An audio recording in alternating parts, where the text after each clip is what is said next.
让我们一起来领受上帝的话语。记载在新约圣经马太福音13章52节跟28章20节。马太福音13章52节跟28章20节。和本圣经在第20页跟45页，其他版本请看荧幕。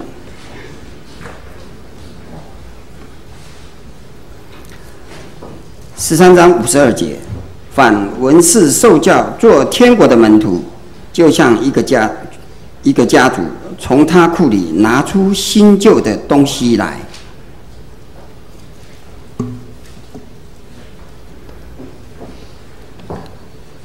28章20节，凡我所吩咐你们的，都教训他们遵守，我就常与你们同在，直到世界的末了。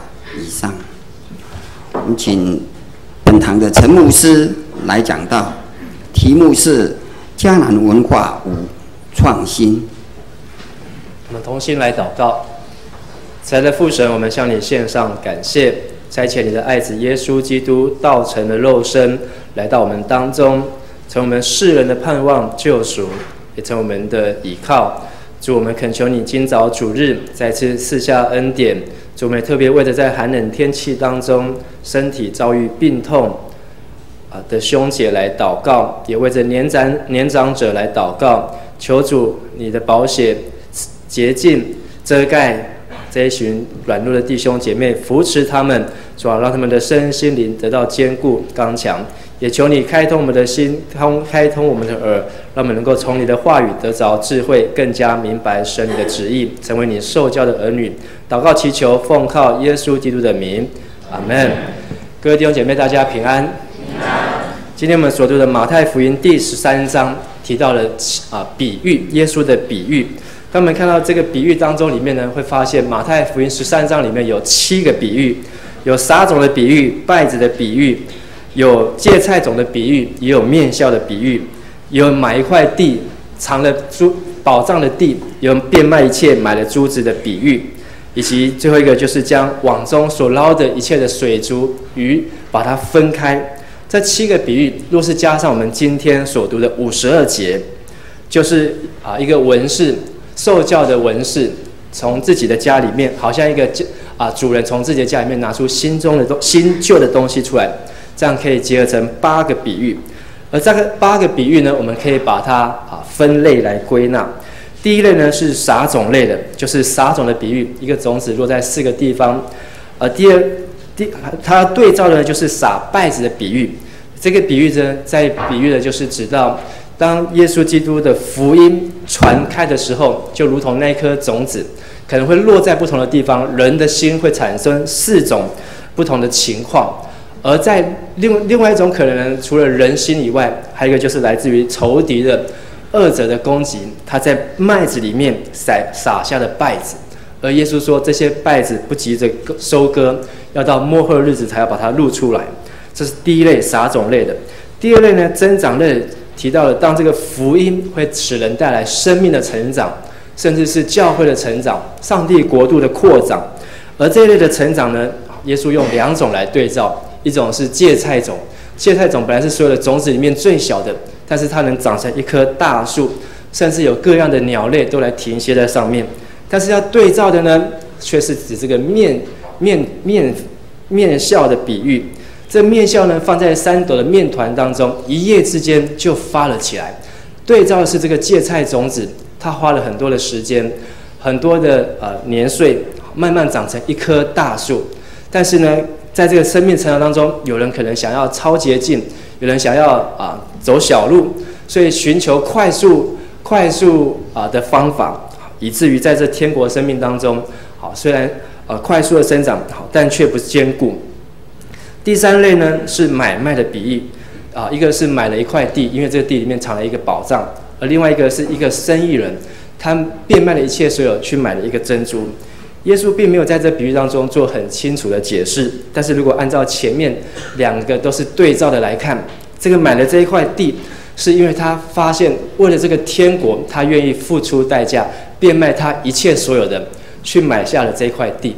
而这块地呢，他不是只要地里面的宝藏，他甚至要这整块地，付上代价。但是呢，另外一个比喻的对照是一个生意人的心态，他变卖一切所有的，去换得一颗珍珠。但是这一颗珍珠，如果按照他是一个生意人，他的目的是什么？可能是将来要再去把它换成一个更高的价钱。所以提到说，在这个天国付上代价的这个过程当中，有的人可能是为了要追求珍宝，但是有人可能是要追求其他的利益，把福音当成一个生财的工具。最后一类提到了末日的审判，福音带给我们好消息，当时也告诉我们在死后有审判，而审判当中就提到了网中所捞上来的好坏的这些的水族物，都要把它分开，末后的日子也要分开，没有得比喻，这是唯一上帝的心意。但是呢，耶稣特别顺带一提，对着这些门徒来说，这些比喻你们都懂吗？门徒说我们懂。所以耶稣讲了这句话，说一个要做天国的文士，好像一个家主从自己的库里拿出新旧的东西来。在这个经文当中，我们可以特别看到耶稣特别对了文士，就是这些经学士、犹太人从小学习律法、永读圣经的这些经学士，在末后的日子，他们要扮演什么样的角色呢？就是他们必须要分辨出来，到底哪一些是圣经的真理，到底哪一些是来自人的遗传。若不能分辨，就不能得救。所以拿出新旧的东西，我们今天可以看到有新约，有旧约，可以看出上帝在旧约时期的心意，能够借着耶稣基督延续到新约当中。所以一个文士要受教做天国的门徒，必须要能够懂得分辨和分开。所以我们可以说，这是一个天国的文化，就是从福音的传开到成长，然而人要付上的代价，一直到最后末日的审判。这是一个进程，也是一个比喻，也是我们在人世间在地上所要经过的目标。而我们从去年底今年初开始所推动的迦南文化，已经即将要进入第一年，进入第二年，已经走了1年之久。而迦南文化和天国文化也有很多相同的对照。当我们从迦南文化我们知道之后，我们是不是落在不同的心里面，如同种子，有的可能撒在石头上，有人可能长在荆棘里面，有的可能是落在好土当中。我们是用什么样的心态而去学习？我们来复习迦南文化的口诀：真、感、给、和睦、创新。真就是真诚，感就是感恩，给就是给予，还有和睦和创新。在真诚当中，我们很快来复习，我们要强调的是正直、忠心、诚实、节制，要对抗的是虚假、谄媚、巴结、传舌。好，在感恩当中，我们要强调的是祝福、善思、善言、谦卑，对抗的是抱怨、恶思、恶言、骄傲。在给予当中，我们要强调的是关怀、服侍、付出、分享，要对抗的是自私、冷漠、要求、自怜。和睦里面，我们所要强调的是和平、亲密、互动、柔和，而所要对抗的冲突、论断、批评、八卦。在我们的周报第7页也有这些，都是把它放在我们的笔记当中。这些都是来自圣经所要带给我们的一个生命的真理、福音的真理。而我们每一个人怎么样去领受，是不是愿意去接受？当我们愿意接受的时候，不要忘记也有仇敌来撒稗子在这麦子当中。而我们的生命要不断的成长。你所要追求的成长，是一夜快速的生长，还是所要追求的是如同芥菜种，虽然刚开始的时候不起眼，很微小，但是你有信心，到最后要长成大树。而你在这当中是否付出代价，愿意用迦南文化来挑战你的生命，愿意变卖一切所有的，我要换得宝贵的、最宝贵的。而在末日审判当中，神也要检视我们的生命，神要检视我们是否合他的心意，成为一个上帝所使用贵重洁净的器皿。在这几个迦南文化的当中，是帮助我们能够把福音生活化。而不是只有在教会当中运用这一些的元素，而是在我们的家庭、在我们的职场、在我们的生活里面，我们都能够来强调、学习做这一些神所喜悦的选择和决定，我们的生命会带来改变。而今天我们要进入到最后，就是创新。在创新当中，我们依然也有要强调的，同样也有要对抗的。创新里面，我们要强调的有4项：强调改革，强调成长，强调受教，强调积极。要对抗的也有4项：对抗停顿，对抗不长进，对抗悖逆，对抗懒惰。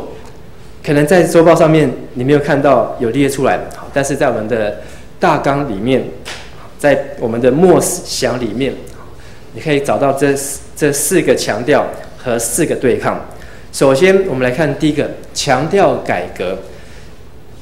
我们的改革不只是宗教改革，而是为了上帝的国，为了天国来改革。改革要从哪里开始呢？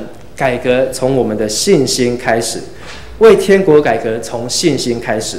在上个礼拜教会有举行1年1度的核心同工退休会，每2年就会有一次是邀请核心同工的眷属一起来参加。今年有将近80位的核心同工，加上眷属有130个人。我们到了平溪的地方举行退休会。虽然天气十分的寒冷，在与会当中，几乎很多人都挂上了口罩，甚至肉体上面也相当的软弱，但是大家在属灵里面是非常的丰收。所以在我今天的信息当中，也把在我们在退休会的领受，在这里简短的摘要和大家分享。在退休会当中，我们看了一个影片，这个影片里面提到一个主题叫做挖沟。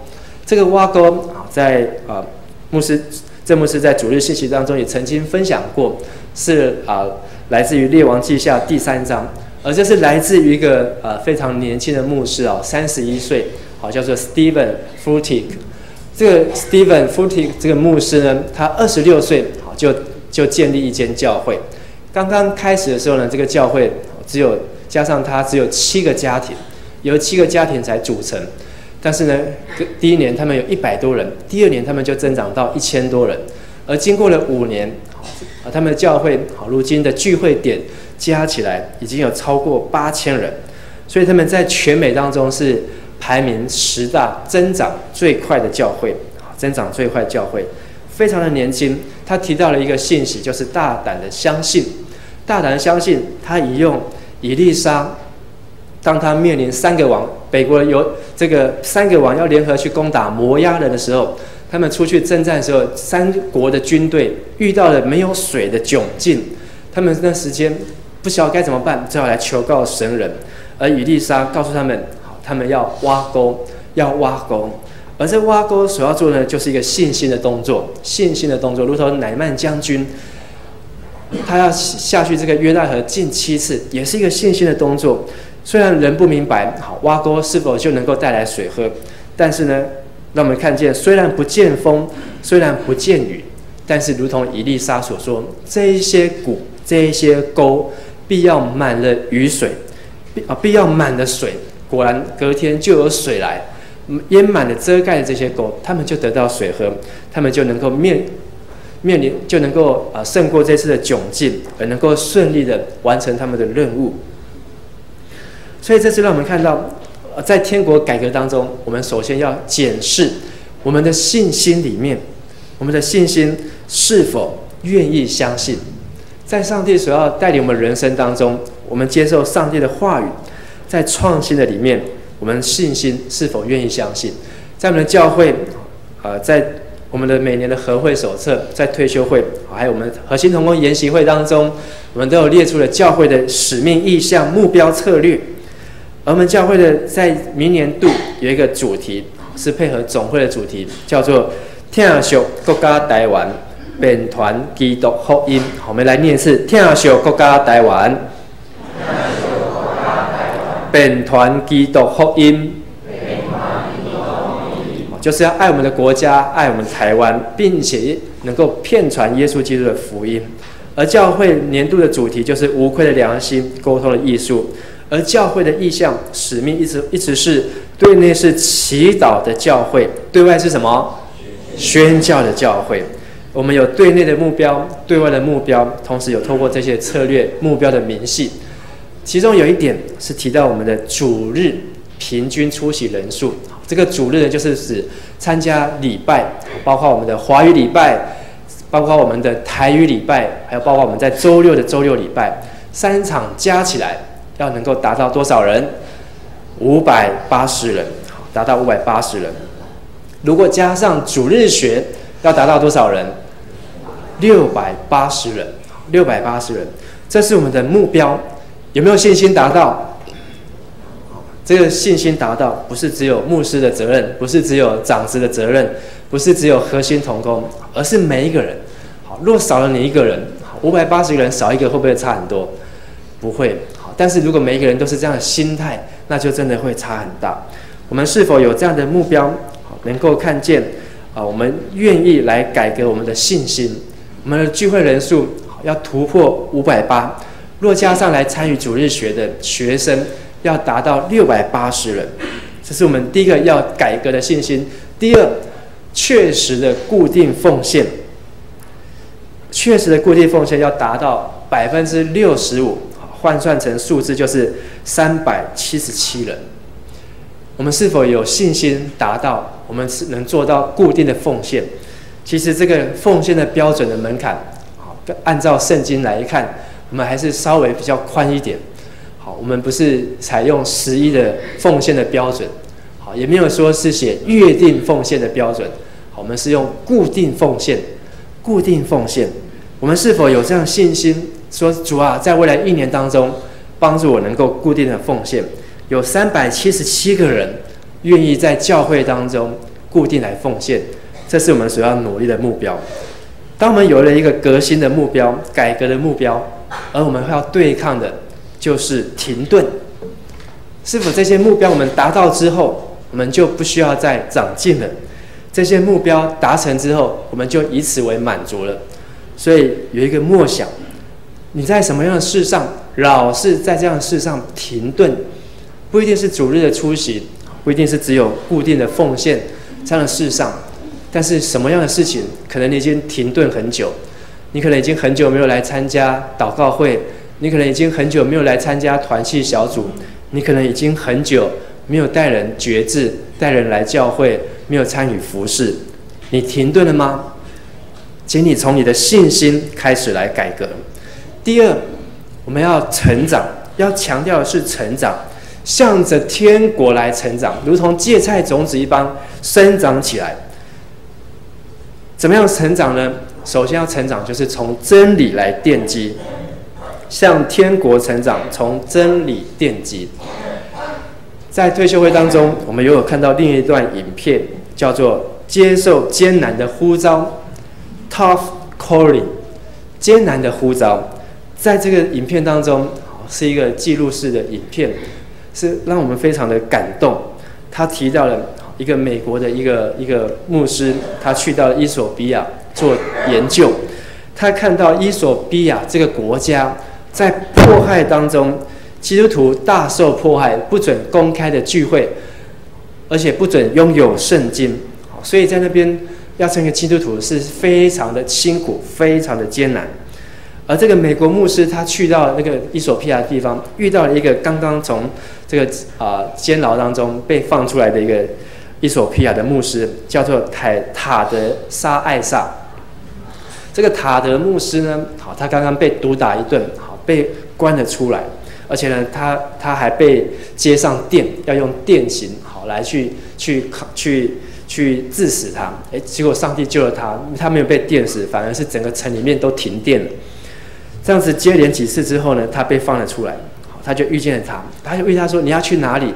他说他要去参加一场丧礼，在丧礼当中为人讲道。他之前就是因为在丧礼里面替人讲道被抓而被电刑，他要继续去参加丧礼。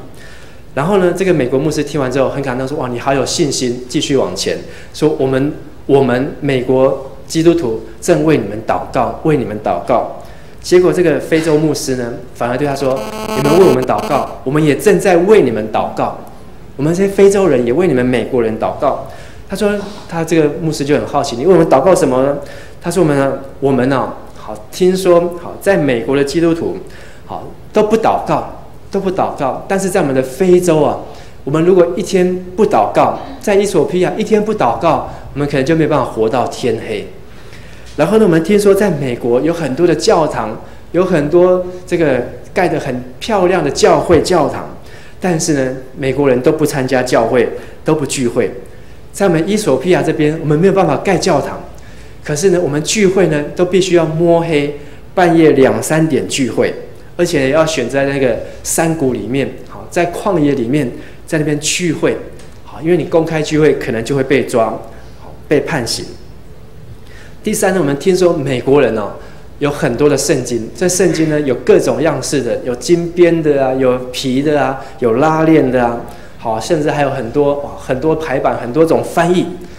在我们伊索比亚这边我们拥有圣经就是犯法的，我们都没有圣经，而且呢，当我们有圣经，我们所做的第一件事情就是把圣经撕掉，把它撕成一张一张的，把它分给所有的会众，然后呢，大家想办法把分到的那张圣经呢，把它背下来。当我们下次要聚会的时候，我们就互相来背圣经，这样子我们就没有拥有圣经了，我们直接把圣经放在我们的脑里，放在我们的心里。所以我们为美国基督徒迫切的祷告当中，哇，这个美国牧师听了非常的惭愧，非常的羞愧。成为一个基督徒到底是一件容易的事情，还是艰难的事情？在伊索比亚当中，我们看见伊索比亚他们遭受迫害了17年。17年当中，基督徒没有减少，反而全国的基督徒成长了5倍，他们没有教会，他们没有一个祷告会，他们也没有圣经公会，这样子来支持他们福音事工。他们只有迫害，只有电击，只有这些关在监牢里面的刑罚羞辱。可是基督徒反而增长了5倍。不要看美国，看我们台湾。我们是否愿意成长？我们是否愿意从真理开始？你对圣经的了解，你对上帝心意花了多少的时间？你愿意付上代价吗？你愿意接受呼召来成长吗？在我们教会的目标当中，我们有定出参加小组或团契要达到70%，也就是406人。过去这1年当中，你是否有成为这406人当中的一位，参加团契、参加小组？主日的出席有达到50%，52周当中，你有参加27周的，能够有551位；达到80%的要290位。出席主日能够达到80%，还有准时参加主日聚会的，能够达到80%。464人，3场礼拜当中，我们的今天这场聚会是8点半开始，下一场是10点半。如果昨天的话是7点。这3场聚会当中，时间一到，是否就已经有464位弟兄姐妹已经在那边预备心，要开始参与敬拜主日当中？这一些都是我们要学习成长，要革新。如果这些最基本的我们都达不到，那我们还要谈什么革新呢？我们还要谈什么创新呢？我们来默想关于真理的晋升，或是参加小组，或是参加团契，或是参加主日的出席率，或是准时来参与。你的心态是什么？你的心态是我要更成长，我要更准时，我要更积极参与，或是这样就够了，有来就好了，有就好啊。好，这样的心态是一个不能长进，是一个破坏革新、创新的心态。第三，我们要在创新当中要强调的是受教，在天国受教。在天国怎么受教呢？要以祷告为优先，以祷告为优先。这次退休会当中，我们也看了一段影片，也是接受艰难的呼召当中，另外一个议题是来自埃及的一位修女叫做玛基高布兰修女。这个玛基修女呢，她非常的有爱心。她本来是埃及最高学府大学的讲师，但是呢，她接受上主的呼召，放弃这个优渥的工作的条件、环境、安逸的环境。她在大学里面面对是全埃及、全国最聪明、最自由的学生，但是她不以此为念，她放下。她做什么事情呢？她跑去埃及的大街小巷当中，去跟这些拾荒的，去这些捡拾垃圾、捡拾零碎，然后去卖钱的这些孩童在一起，去帮助他们，去照顾他们的家庭。他的工作就是这样，天天去街上找孩子，看哪个孩子拖了一堆的瓶子，捡了一堆的罐子，他就去帮助他们。所以这个玛基修女呢，她也在3次的诺贝尔和平奖当中受到了提名，非常的受到关注。他呢在里面提到了3件事情，就是他说他不要在安逸的环境，他要处在一个艰难的环境当中，因为当他处在艰难当中，他才会祷告呼求上主，帮助他呼求上主。当他过得太安逸，他就忘记了要祷告。第二，他讲说他学习到放弃，当你愿意放弃，就会发现世界更美好，人生更美好，所以他学习放弃。第三，他讲到学习安静，让你的心安静，安静为了要聆听 ，silence to listen， 让你的心能够安静，为了要聆听。所以他讲的这一段话，在我们周报里面也有放，我们一起来念，如果你看得到的话。让你的身体静默下来，聆听你的言语；让你的舌头静默下来，聆听你的意念；让你的意念静默下来，聆听你的心跳；让你的心里静默下来，聆听你的灵；让你的灵里静默下来，聆听他的灵。这段话非常值得我们反省。在一天当中，你真的安静吗？很多的人一天当中忙着讲话，忙着表达自己的想法，忙着听别人讲话，但是他真的有让他自己身体安静下来？到处走，到处跑，到处赶场赶时间，没有办法让身体安静，你的耳朵怎么能够安静？你的嘴巴怎么能够安静？让你的舌头安静，才能够让你的意念安静。你的意念安静下来，你才能够听到你的心，好，你的心跳。你让你的心安静下来，才能够再进入你的心里面的灵。当你的灵安静了，你才能够跟主的灵相通，聆听神的声音。在天国里面要受教，就是让我们真的学习一个静默。但是这样的静默，好，是为了要跟主相亲相近。很多时候我们祷告也很安静，很多时候我们在祷告当中也无声。但是请问，在你无声祷告的时候，你的意念安静吗？你的心里面安静吗？你的灵里面真的静下来，足够到可以听见主的灵，与主的灵相通吗？这是我们要学习的功课。在我们明年教会的目标当中，我们有一项目标，这件事持续好几年，参加祷告会。参加祷告会要达到12%，换算成数字多少人呢？69.6人，69.6人。当然没有0.6个人来参加祷告会，但是呢，意思就是70个人来参加祷告会。但是在我们过去这一年当中，我们看到我们教会参加祷告会的人数，仍然不足。我们有做很多的讨论，还有做很多的询问，包括核心同工，就已经超过80个人，都还达不到这个数字。我们有发现，可能是我们的聚会太多，很多同工疲于奔命，身体没有办法安静下来，所以意念都没有办法安静下来。但是，让我们来学习。如果你不是核心同工，你有时间，你有机会可以参与祷告的聚会，你是否愿意受教？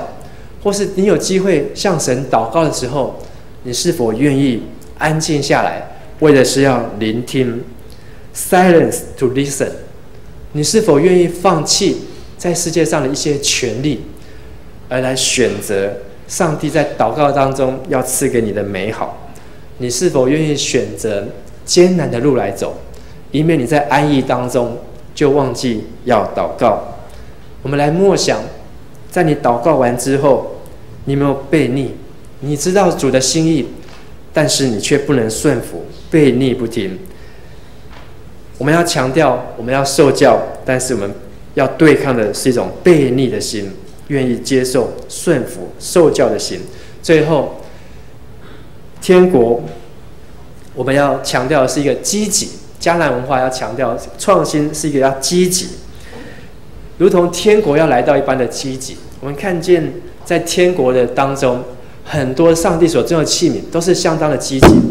耶稣基督来传福音，非常的积极，3年半里面就做完一切该做的事情，完全没有浪费时间。我们看见马偕牧师来到台湾，在他20几年当中，他也非常的积极，建立了60间的教会，拔了2万颗的牙齿，替1万多人受洗，是非常每一天对他来讲是非常积极在度过。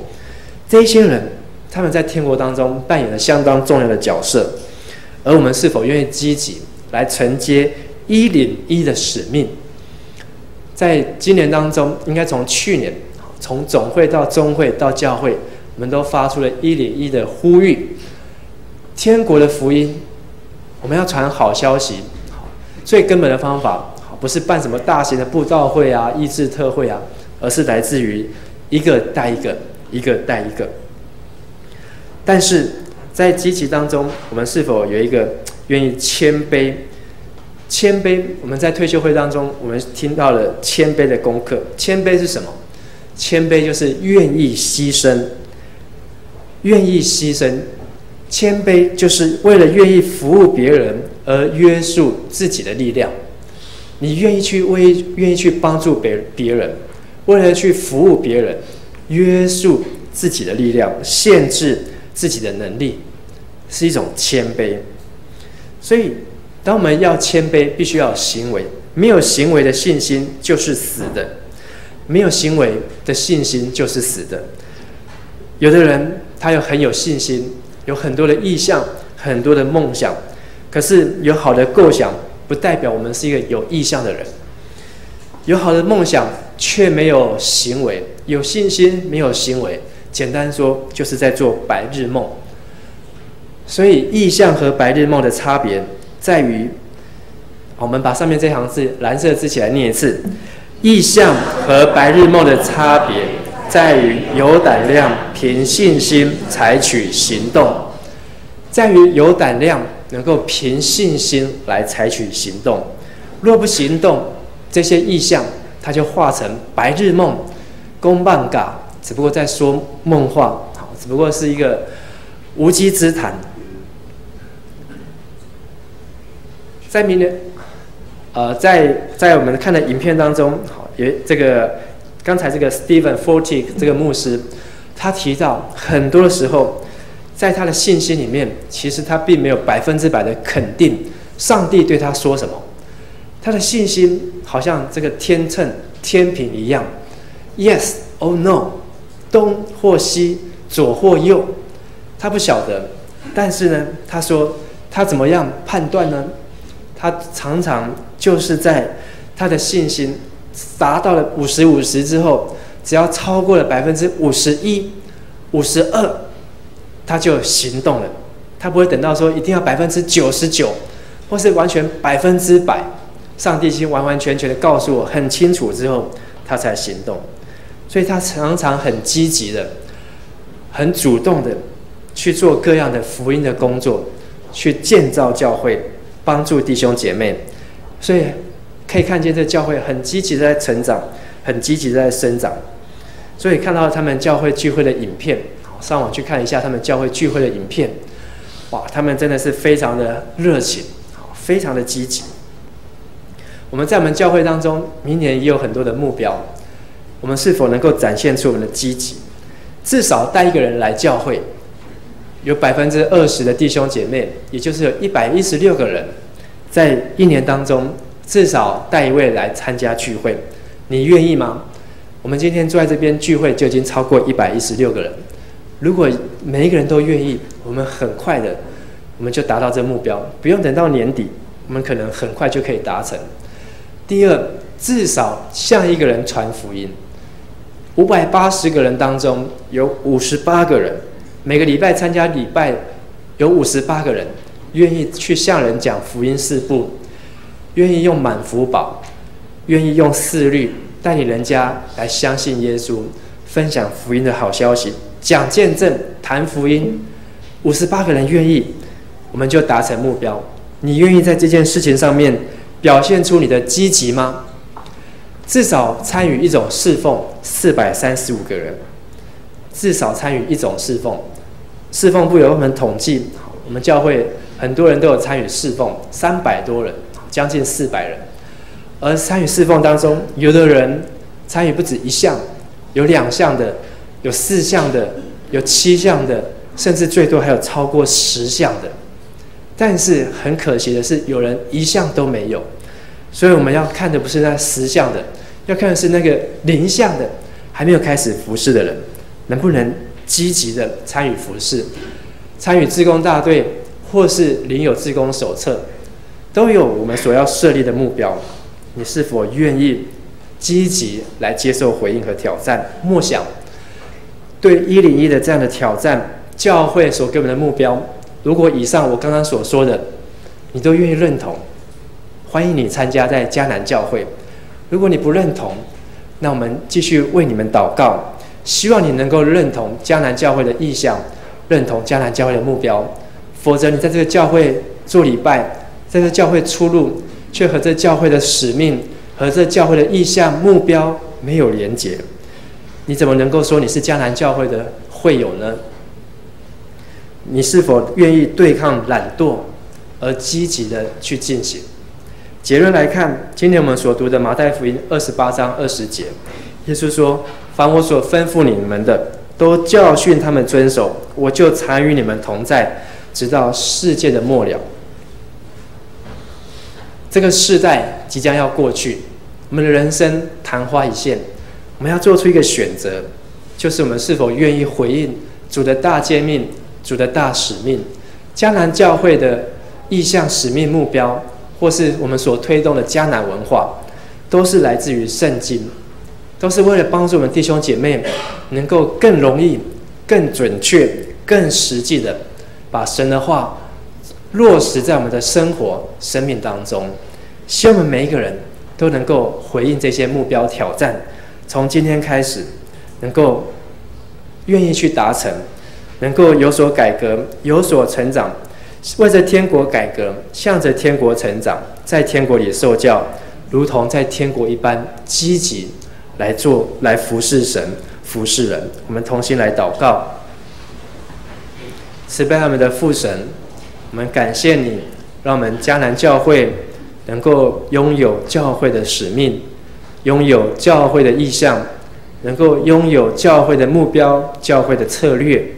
主啊，我们所祷告的是这些意向、目标、策略、使命都能够合乎你的心意，合乎你的真理。主，我们更祷告这些意向、目标、使命也能够获得全教会弟兄姐妹的认同。主啊，而不是只有牧者，不是只有长职在认同，是每一个会友，男女老幼，大大小小都能够清楚，都能够明白。主，求你继续把这样子的感动，未来1年的目标放在我们的心里面，让我们听了你的话，并且乐意去遵行，如同一个人把种子撒在好土当中，就要结出果实，有30倍，有60倍，有100倍。主，愿你帮助迦南教会能够看见有100倍的收成，透过迦南文化，透过我们的意向、策略、目标、使命，能够看见上帝的国要在桃园这个地方生长开来。主，这时候我们要用使徒信经成为我们共同的祷告。